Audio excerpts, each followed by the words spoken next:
Hey guys, how's it going? Thought I would do an LS3 swap update. My last video, I had the transmission grenade on me. I got another transmission from Summit Racing Equipment and installed it. It's all back together now.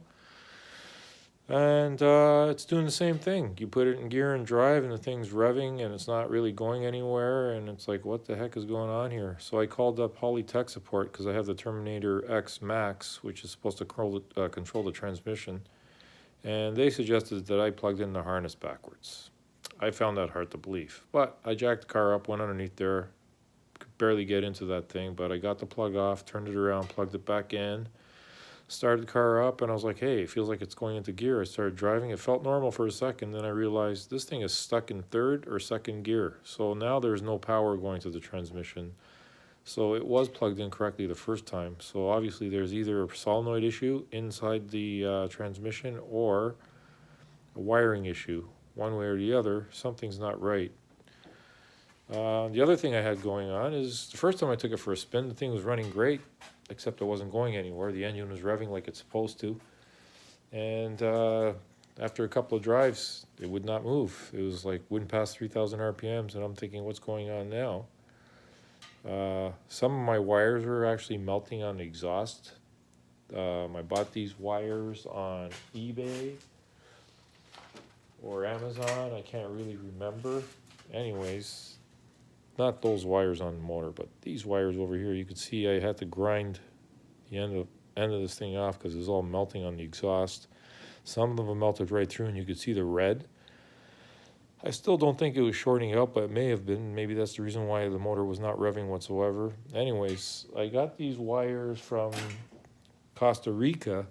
It's actually a U.S. company based out there, and these things are like sweet. Like, I mean, completely away from the headers, heat resistant caps on them, excellent wires. None of them are touching now. I just had the motor running and I was revving it up, and it was revving at 6 grand, no problem whatsoever. So hopefully that issue is solved. And back to the transmission. One of the things that I might think the problem may be is the throttle position sensor, because the transmission does use the throttle position sensor to activate and switch gears, so it knows what I'm doing. When I bought this throttle body, this is another eBay special. I'm pretty sure Holly and everybody else that has their throttle bodies for sale with their name on it, they're probably all made in the same factory in China. Difference may be with this thing here, I paid approximately $140 Canadian, which is about $100 American for it. And I'm guessing that it came with the idle air control motor and the throttle position sensor. At one point, the throttle position sensor actually fell apart on me when I was trying to put it on.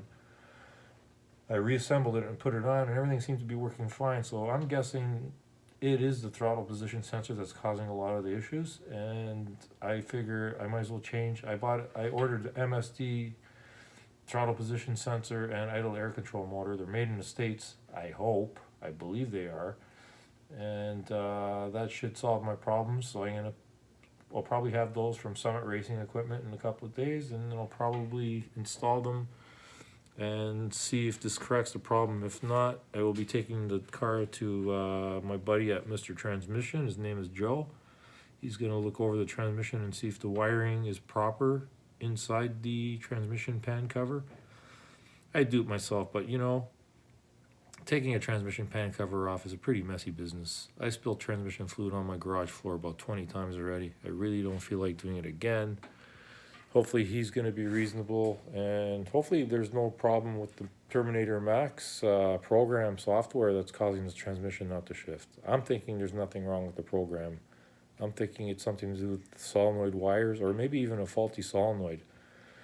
Anyways, guys, thanks for watching my video and hearing my thoughts. And if you guys have any suggestions or any ideas of what you might think it is, please leave a comment below. If you like my video, please subscribe. If not, no biggie. If you like my video, thumbs up, guys. And Trans Am fans alike, guys, be careful, be safe with this coronavirus. Take care of yourselves. Obviously, I'm doing this because I got nothing else to do.